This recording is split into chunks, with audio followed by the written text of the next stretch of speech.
പാകിസ്ഥാൻ ഇപ്പോൾ അന്താരാഷ്ട്ര മാധ്യമങ്ങളിൽ നിറഞ്ഞു നിൽക്കുകയാണ്. വലിയ പൊട്ടിത്തെറികൾ അടുത്തു നിൽക്കുന്ന പാകിസ്ഥാൻ പിളർപ്പിന്റെ വക്കിൽ തന്നെയാണ് നിൽക്കുന്നത്.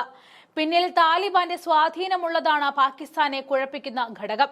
പതിറ്റാണ്ടുകളോളം ഒളിഞ്ഞും തെളിഞ്ഞും താലിബാനെ സഹായിച്ചു പോന്ന പാകിസ്ഥാനെ സംബന്ധിച്ചിടത്തോളം അഫ്ഗാനിസ്ഥാനിലെ അധികാരമാറ്റം തന്ത്രപരമായ വിജയം തന്നെയായിരുന്നു. ഇതോടെ പാകിസ്ഥാന്റെ പടിഞ്ഞാറൻ അതിർത്തി ശാന്തമാകും എന്നായിരുന്നു പൊതുവെ ഉണ്ടായിരുന്ന പ്രതീക്ഷ. എന്നാൽ ഈ പ്രതീക്ഷകൾക്ക് മുകളിലാണ് ഇപ്പോൾ ചാവേറുകൾ പൊട്ടിത്തെറിക്കുന്നത്. അതിർത്തി മാത്രമല്ല, അതിർത്തി പ്രവേശികളായ ബലൂചിസ്ഥാൻ, ഖൈബർ പഖ്തൂൺഖോ എന്നിങ്ങനെ മേഖലകളും കത്തുകയാണ്. പാകിസ്ഥാനിൽ ഓരോ 6 മണിക്കൂറിലും ഒരാൾ വീതം ഭീകരാക്രമണത്തിൽ കൊല്ലപ്പെടുന്നുണ്ട് എന്നാണ് കണക്ക്. ഇസ്ലാമാബാദ് ആസ്ഥാനമായ പാക് ഇൻസ്റ്റിറ്റ്യൂട്ട് ഓഫ് പീസ് സ്റ്റഡീസിന്റെ കണക്കനുസരിച്ച് ഫെബ്രുവരിയിൽ മാത്രം രാജ്യത്ത് 50-ലധികം ഭീകരാക്രമണങ്ങൾ നടന്നിട്ടുണ്ട്. ലോക തീവ്രവാദ സൂചികയിൽ ഇപ്പോൾ 2ാമതാണ് പാകിസ്ഥാൻ. ഇതിൽ ഭൂരിഭാഗവും നടന്നത് പാകിസ്ഥാന്റെ പടിഞ്ഞാറൻ പ്രവിശ്യകളിലാണ് എന്നും പ്രത്യേകം ശ്രദ്ധിക്കേണ്ടതുണ്ട്. അഫ്ഗാനിസ്ഥാനോടും ഇറാനോടും ചേർന്ന് കിടക്കുന്ന ഭൂപ്രദേശങ്ങളിലാണ് തീവ്രവാദം അരങ്ങിവാഴുന്നത്. പതിറ്റാണ്ടുകളായി താലിബാൻ അടക്കമുള്ള ആഗോള തീവ്രവാദ സംഘങ്ങളുടെ പരിശീലന കളരിയാണ് ബലൂചിസ്ഥാനും ഖൈബർ പഖ്തൂൺഖയും അടങ്ങുന്ന പടിഞ്ഞാറൻ പാകിസ്ഥാൻ. മുംബൈ ഭീകരാക്രമണത്തിന്റെ സൂത്രധാരിൽ ഒരാളായ ഡേവിഡ് കോൾമാൻ ഹെലി അടക്കം ലോകമറിയുന്ന പല ഭീകരരും പരിശീലനം പൂർത്തിയാക്കി പുറത്തിറങ്ങിയത് ഇതേ തീവ്രവാദ കളരിയിൽ നിന്നുമാണ്. അതേസമയം പാകിസ്ഥാൻ പിളർന്നാണ് 1971 ബംഗ്ലാദേശ് ഉണ്ടായത്.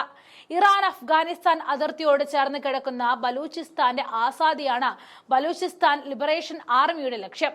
ഇവരാണ് മാർച്ച് ആദ്യം തീവണ്ടി റാഞ്ചി 400ഓളം പേരെ ബന്ദികളാക്കുകയും ഒട്ടേറെ പാക് പട്ടാളക്കാരെ വെടിവെച്ച് കൊല്ലുകയും ചെയ്തത്. പാകിസ്ഥാന് മാത്രമല്ല, ചൈനയ്ക്ക് കൂടിയുള്ള താക്കീതാണത്. ചൈനീസ് സഹായത്തോടെയാണ് നിർമ്മാണം പുരോഗമിക്കുന്ന തുറമുഖ നഗരമാണ് ഗദ്വാർ. ചൈന പാകിസ്ഥാൻ സാമ്പത്തിക ഇടനാഴിയുടെ ഭാഗമാണിത്. വടക്ക് കാശ്മീർ മുതൽ ബലൂചിസ്ഥാന്റെ തെക്കേ അറ്റത്തെ ഗദ്വാർ തുറമുഖം വരെ നീണ്ടുകിടക്കുന്ന വൻ പദ്ധതിയാണിത്. പ്രകൃതി വിഭവ സമൃദ്ധമാണ് ബലൂചിസ്ഥാൻ. ധാതു സമ്പത്ത് കടത്താനുള്ള ചൈനീസ് പദ്ധതിയാണിതെന്ന ആരോപണവും ഇവിടെ ശക്തമാണ്. അതുകൊണ്ടാണ് പാക് സുരക്ഷാ സേനയ്ക്കൊപ്പം ചൈനീസ് എഞ്ചിനീയർമാരും ബലൂചിസ്ഥാൻ തീവ്രവാദികളുടെ നോട്ടപ്പുള്ളികളാകുന്നത്. പാക് ഭൂപ്രദേശത്തിന്റെ 40%-ലധികം വരുമെങ്കിലും മൊത്തം ജനസംഖ്യയുടെ 10%-ൽ താഴെ മാത്രമാണ് ഇവിടെയുള്ളത്. പരമദരിദ്രരാണവർ. ബലൂചിസ്ഥാനിലെ കൽക്കരിയും പ്രകൃതിവാതകവുമാണ് പാകിസ്ഥാൻ നഗരങ്ങളുടെ ഊർജ്ജ സ്രോതസ്. ഇത് പക്ഷേ ബലൂചിസ്താൻ ജനതയ്ക്ക് ലഭിക്കുന്നതല്ല. അവർ ജീവിക്കുന്നത് വൈദ്യുതി ഇല്ലാത്ത ഗ്രാമങ്ങളിൽ ചാണകപ്പൊടിയുടെ അടപ്പുകൂട്ടി ഭക്ഷണം പാകം ചെയ്താണ്. പതിറ്റാണ്ടുകളായി തുടരുന്ന ചൂഷണമാണ് അവരെ തകർത്തത്. ഇതേ കാരണങ്ങൾ കൊണ്ട് തന്നെയാണ് 1971 കിഴക്കൻ പാകിസ്ഥാൻ മാതൃരാജ്യത്ത് നിന്നും മുറിഞ്ഞുമാറി ബംഗ്ലാദേശ് എന്ന സ്വതന്ത്ര രാജ്യമായി പിറന്നത്. സായുധ സംഘടനയായ മുക്തി വാഹിനിയാണ് ബംഗ്ലാദേശിനെ പാകിസ്ഥാനിൽ നിന്നും മുറിച്ചെടുത്തത്. ഇന്ത്യയുടെ തുറന്ന പിന്തുണയും ഇതിനുണ്ടായിരുന്നു.